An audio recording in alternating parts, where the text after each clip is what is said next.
মপতন্ত্রের বিরুদ্ধে কোনো ব্যবস্থা নেন নাই।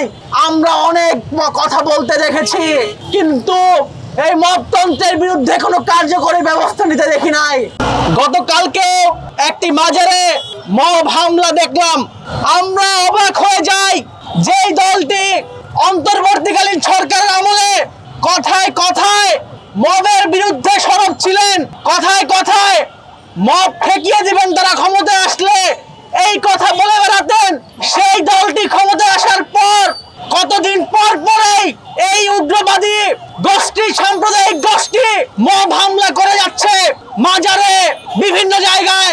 তার কোনো প্রতিকার আমরা হতে দেখি নাই। বন্ধুগণ, একটা জিনিস মাথায় রাখতে হবে, জুলাই গণ অভ্যুত্থানে হাজার হাজার শিক্ষার্থীরা শহীদী জীবন দিয়েছিল এই মপতন্ত্রের বাংলাদেশ কায়েমের জন্য না। যারা এই জুলাই গণ অভ্যুত্থানে জীবন দিয়েছে তারা একটি গণতান্ত্রিক বাংলাদেশের জন্য জীবন দিয়েছে, তারা একটি অসাম্প্রদায়িক বাংলাদেশের জন্য জীবন দিয়েছে, যেখানে আদিবাসীরা আদিবাসীদের অধিকার সম্পর্কে অধিকার পাবে, যেখানে মুসলিমরা মুসলিমদের ধর্ম পালন করবে, মুসলিমদের মধ্যে যারা বিভিন্ন তরিকার আছেন তারা স্বাধীনভাবে তাদের ধর্ম পালন করবে, যেখানে হিন্দুরা তাদের স্বাধীনভাবে ধর্ম পালন করবে, যেখানে খ্রিস্টানরা তাদের স্বাধীনভাবে ধর্ম পালন করবে। আমরা এমন একটি দেশ চেয়েছিলাম যেই দেশে হিন্দু, বৌদ্ধ, খ্রিস্টান, আদিবাসী, ধর্ম বর্ণ নির্বিশেষে যে যার মতো ধর্ম পালন করতে পারবে, যে যার মতো তাদের অধিকার পালন করতে পারবে। বন্ধুগণ, কিন্তু দুঃখের সাথে বলতে হয়, গত অন্তর্বর্তীকালীন সরকারের সময় একজন অথর্ব প্রধান উপদেষ্টা, যিনি ব্যস্ত ছিলেন তার গ্রামীণ ব্যাংকের ট্যাক্স মওকুফে, যিনি ব্যস্ত ছিলেন তার নামে বিশ্ববিদ্যালয় করার, যিনি ব্যস্ত ছিলেন বাংলাদেশের সার্বভৌমত্বকে বিকিয়ে দিয়ে যুক্তরাষ্ট্রের সাথে চুক্তি করা নিয়ে, সেই ডক্টর ইউনূস এই মপতন্ত্রের বিরুদ্ধে কোনো ব্যবস্থা নেন নাই। তিনি তার আখির গছিয়েছেন, তিনি তার স্বার্থের জন্য গ্রামীণ ব্যাংকের কর মওকুফ করিয়েছেন, তিনি তার স্বার্থের জন্য বিশ্ববিদ্যালয় করিয়ে নিয়েছেন। কিন্তু বন্ধুগণ, পরিতাপের বিষয়, একটি নির্বাচন হয়ে গিয়েছে। এই নির্বাচনে সাধারণ মানুষজন, বিভিন্ন ধর্ম বর্ণের মানুষজন নির্বিশেষে বিএনপিকে ভোট দিয়েছে।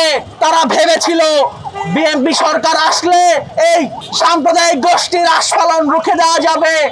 তারা ভেবেছিল বিএনপি সরকার ক্ষমতায় আসলে ইউনূসের মতো তারা আমেরিকার দালালি করবে না, ইউনূসের মতো তারা মপতন্ত্র কায়েম করতে দিবে না।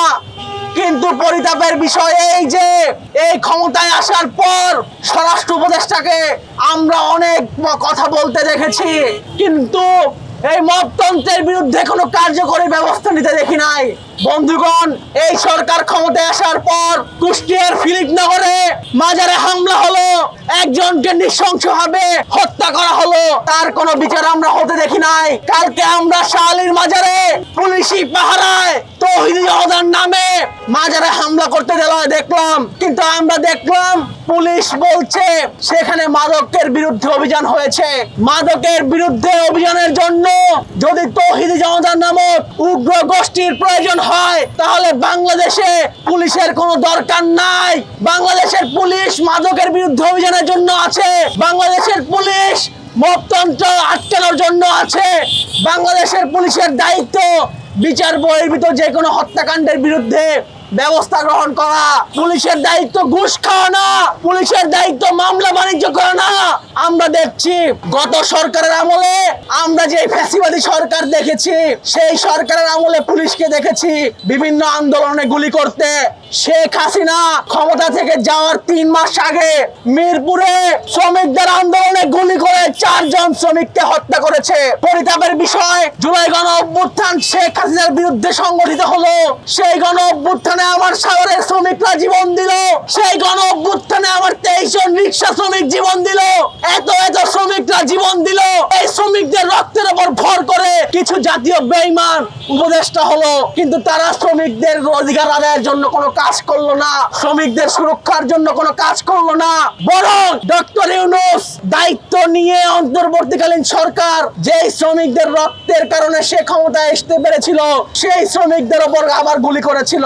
আজকে আরো একটি সরকার ক্ষমতায় এসেছে, যেই সরকারটি জনগণের ভোটে ক্ষমতায় এসেছে সেই সরকার আমরা দেখলাম শ্রমিকের ওপর গুলি চালালো, শ্রমিকদের ওপর গুলি চালালো, লাঠিপেটা করলো, শ্রমিক নেতাদের গ্রেফতার করলো।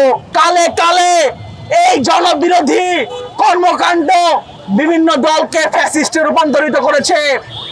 সবচেয়ে বড় কথা, এই যে মাজারে হামলা, এই যে বিভিন্ন তরিকার মানুষজনের উপর হামলা, এই যে সংখ্যালঘুদের উপর হামলা, এগুলোর বিরুদ্ধে যদি ব্যবস্থা গ্রহণ না করা হয় তাহলে এই সরকারের বিরুদ্ধেও একদিন সংখ্যালঘুদের সাথে এই দেশের মুক্তিগামী মানুষ জেগে উঠবে।